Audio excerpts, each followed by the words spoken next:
বাংলাদেশের পূর্ব সীমান্তবর্তী অঞ্চলে ভারত কোনো বাঁধের মুখ খুলে দেয়নি। অতিরিক্ত পানির চাপে সেটি একাই খুলে গেছে বলে দাবি করেছে ভারতীয় পররাষ্ট্র মন্ত্রণালয়। বৃহস্পতিবার সকালে এক বিবৃতিতে একথা জানিয়েছে নয়াদিল্লি।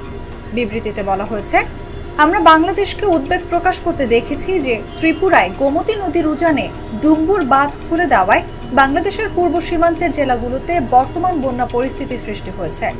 বাস্তবে এটি সঠিক নয়।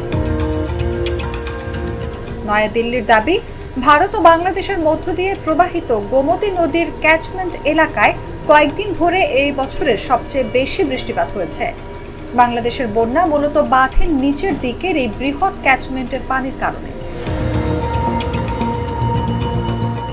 বিবৃতিতে বলা হয়েছে, ডুম্বুর বাঁধটি সীমান্ত থেকে বেশ দূরে বাংলাদেশের 120 কিলোমিটারেরও বেশি উজানে অবস্থিত। এটি একটি কম উচ্চতার বাঁধ যা বিদ্যুৎ উৎপাদন করে ভারতীয় গ্রিডে সরবরাহ করে এবং সেখান থেকে বাংলাদেশও 40 মেগাওয়াট বিদ্যুৎ পায়। ভারতীয় পররাষ্ট্র মন্ত্রণালয় বলেছে, প্রায় 120 কিলোমিটার নদীপথে আমাদের অমরপুর, সোনামুড়া এবং সোনামুড়া 2 এই তিনটি জলস্তর পর্যবেক্ষণ সাইট রয়েছে। গত 21 আগস্ট থেকে সমগ্র ত্রিপুরা এবং পার্শ্ববর্তী বাংলাদেশের জেলাগুলোতে ভারী বর্ষণ অব্যাহত রয়েছে।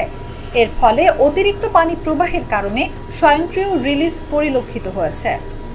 বিবৃতিতে উল্লেখ করা হয়েছে, ভারত ও বাংলাদেশের মধ্যকার অভিন্ন নদীগুলোতে বন্যা একটি যৌথ সমস্যা যা উভয় পক্ষের জনগণের জন্যই দুর্ভোগ সৃষ্টি করে।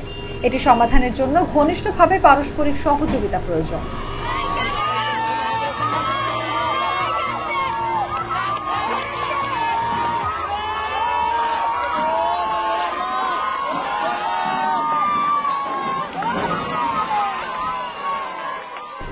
যেহেতু দুই দেশে 54টি আন্তঃসীমান্ত নদী রয়েছে, তাই নদীগুলোর পানির সহযোগিতা আমাদের দ্বিপাক্ষিক সম্পৃক্ততার একটি গুরুত্বপূর্ণ অংশ।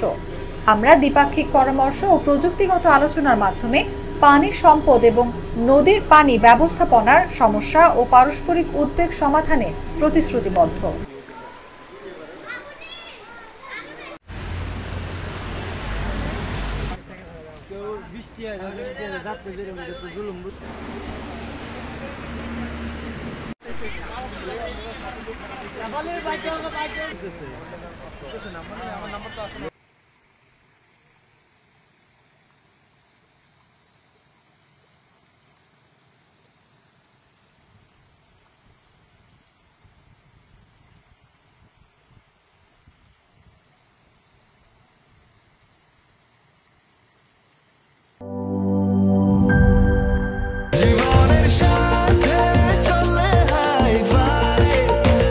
স্বাস্থ্যকর অল টাইম ফ্যামিলি কেক, সব সময় অল টাইম হেলদি লাইফ।